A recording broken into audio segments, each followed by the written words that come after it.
Bible qui transcende le temps.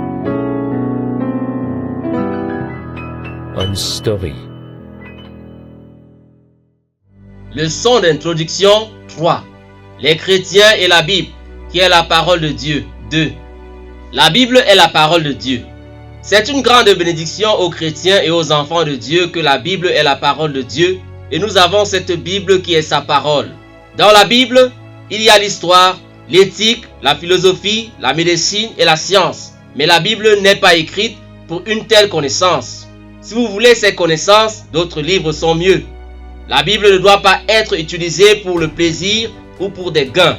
La Bible est l'histoire de Dieu, de son amour et de Jésus-Christ. Alors, quel est le désir de Dieu pour son peuple tel qu'il est révélé dans la Bible qui est sa parole? 1. Connaître Dieu. La Bible dit: connaissons, cherchons à connaître l'Éternel. Sa venue est aussi certaine que celle de l'aurore. Il viendra pour nous comme la pluie du printemps qui arrose la terre. La Bible dit: car j'aime la piété et non les sacrifices, et la connaissance de Dieu plus que les holocaustes. 2. Aimer Dieu. La Bible dit: écoute Israël, l'Éternel, notre Dieu est le seul éternel. Tu aimeras l'Éternel ton Dieu de tout ton cœur, de toute ton âme et de toute ta force. 3. Craindre Dieu. La Bible dit: écoutons la fin du discours. Craindre Dieu et observer ses commandements. C'est là ce que doit faire tout homme, car Dieu amènera toute œuvre en jugement au sujet de tout ce qui est caché, soit bien, soit mal. 4. Obéir à Dieu. La Bible dit: Samuel dit: l'Éternel trouve-t-il du plaisir dans les holocaustes et les sacrifices, comme dans l'obéissance à la voix de l'Éternel? Voici, l'obéissance vaut mieux que les sacrifices, et l'observation de sa parole vaut mieux que la graisse des béliers. Car la désobéissance est aussi coupable que la divination, et la résistance ne l'est pas moins que l'idolâtrie et les téraphimes. Puisque tu as rejeté la parole de l'Éternel, il te rejette aussi comme roi. 5. Vivre une vie sainte. La Bible dit: l'Éternel parla à Moïse et dit: parle à toute l'assemblée des enfants d'Israël et tu leur diras: soyez saints, car je suis saint, moi l'Éternel votre Dieu. 6. Se souvenir de Dieu. La Bible dit: mais souviens-toi de ton Créateur pendant les jours de ta jeunesse, avant que les jours mauvais arrivent et que les années s'approchent où tu diras: je n'y prends point plaisir, avant que s'obscurcissent le soleil et la lumière, la lune et les étoiles, et que les nuages reviennent après la pluie. La Bible dit: souvenez-vous de ce qui s'est passé dès les temps anciens, car je suis Dieu, et il n'y a point d'autre. Je suis Dieu, et nul n'est semblable à moi. 7. Marcher avec Dieu. La Bible dit: avec quoi me présenterai-je devant l'Éternel, pour m'humilier devant le Dieu très haut? Me présenterai-je avec des holocaustes, avec des veaux d'un an? L'Éternel agréera-t-il des milliers de béliers, des myriades de torrents d'huile? Donnerai-je pour mes transgressions mon premier-né, pour le péché de mon âme le fruit de mes entrailles? On t'a fait connaître, ô homme, ce qui est bien. Et ce que l'Éternel demande de toi, c'est que tu pratiques la justice, que tu aimes la miséricorde et que tu marches humblement avec ton Dieu. 8. Avoir le cœur brisé, un cœur pauvre. La Bible dit: les sacrifices qui sont agréables à Dieu, c'est un esprit brisé. Ô Dieu, tu ne dédaignes pas un cœur brisé et contrit. 9. Se repentir et retourner à Dieu. La Bible dit: maintenant encore, dit l'Éternel, revenez à moi de tout votre cœur, avec des jeûnes, avec des pleurs et des lamentations. Déchirez vos cœurs et non vos vêtements, et revenez à l'Éternel votre Dieu, car il est compatissant et miséricordieux, lent à la colère et riche en bonté, et il se repent des maux qu'il envoie. Et quand nous combattons en tenant la parole de Dieu comme une vie, elle agit dans nos vies, dans nos cœurs. 1. La parole nous aide à vaincre le péché. La Bible dit: comment le jeune homme rendra-t-il pur son sentier? En se dirigeant d'après ta parole. Je te cherche de tout mon cœur. Ne me laisse pas égarer loin de tes commandements. Je serre ta parole dans mon cœur, afin de ne pas pécher contre toi. 2. Obtenir la sagesse du salut. La Bible dit: dès ton enfance, Tu connais les saintes lettres qui peuvent te rendre sage au salut par la foi en Jésus-Christ. 3. Être utile pour enseigner, pour convaincre, pour corriger, pour instruire dans la justice. La Bible dit, toute l'écriture est inspirée de Dieu et utile pour enseigner, pour convaincre, pour corriger, pour instruire dans la justice. 4.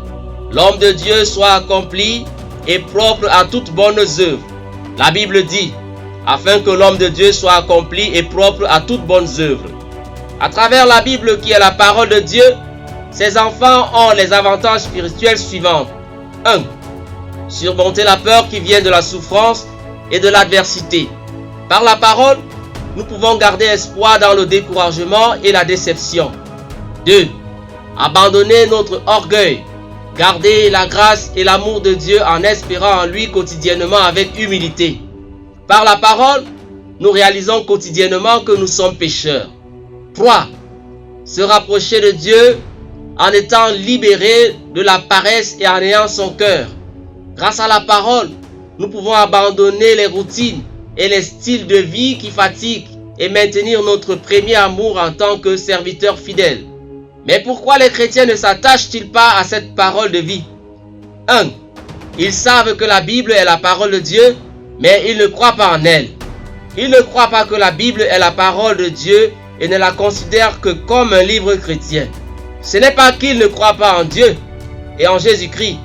Si les chrétiens croient vraiment que la Bible est la parole de Dieu, ils la considéreront sûrement comme une vie. 2. Ils savent que Jésus-Christ est le personnage principal de la parole, mais ils ne l'aiment pas. C'est le même que connaître Jésus-Christ correctement, l'aimer et croire en lui à travers la parole. Si un chrétien accepte vraiment Jésus-Christ comme son sauveur par la foi et l'aime de tout son cœur, de toute sa force et de toute sa volonté, il s'attachera à la parole de vie. 3. Parce qu'ils ne connaissent pas la terrible réalité du combat spirituel contre Satan qui est au pouvoir. Satan sait à quel point la parole de Dieu est une arme puissante dans les batailles spirituelles. Alors, il nous pousse à tout faire sans elle. Cependant, les chrétiens ne connaissent pas la réalité du combat spirituel ou la puissance de la parole. 4. Parce qu'ils pensent qu'ils connaissent Dieu assez, son amour et sa grâce, et Jésus-Christ et sa croix.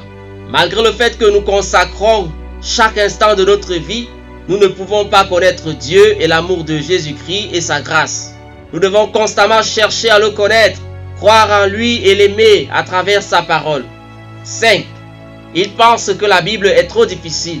Si nous l'abordons avec notre propre intelligence, la Bible devient le livre le plus difficile au monde.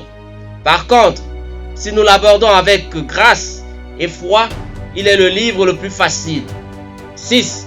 Au lieu de marcher tous les jours avec Dieu à travers la parole, il essaie de faire des choses pour Dieu. Le service, l'évangélisation, les missions, la louange et la prière, les jeûnes et même les lieux de culte deviennent des œuvres si nous ne renonçons pas par la parole. 7. Même s'ils ne s'attachent pas à la Bible, leur corps est toujours vivant. Les chrétiens sont l'être spirituel, pas l'être charnel. Si leur esprit meurt sans la parole, leur corps est toujours vivant. Alors, ils ne reconnaissent pas la mort de l'esprit. 8. Parce qu'ils font les travaux urgents avant les importants. Rien au monde n'est plus important que de connaître Dieu qui nous a fait le don gratuit de la vie éternelle et que de marcher avec Jésus-Christ notre Sauveur. 9. Parce qu'ils font le travail qu'ils veulent avant le travail qu'ils doivent faire. Notre nature pécheresse refuse de s'agenouiller humblement et de reconnaître Dieu devant la parole à la première heure de chaque jour. Elle nous pousse à donner priorité à ce que nous voulons faire. 10. Nous disons toujours que nous n'avons pas le temps et que nous le ferons la prochaine fois. Si le matin dit l'après-midi, si l'après-midi dit le soir, si le soir dit le lendemain, le mois prochain, ce n'est pas parce que nous n'avons pas le temps, mais parce que nous pensons qu'il y aura une prochaine heure favorable. La parole de Dieu est la vie. Si un chrétien vit sans la parole, il est vivant, mais n'est pas différent des morts. Nous continuons à apprendre la vie chrétienne en tenant la parole de Dieu comme une vie.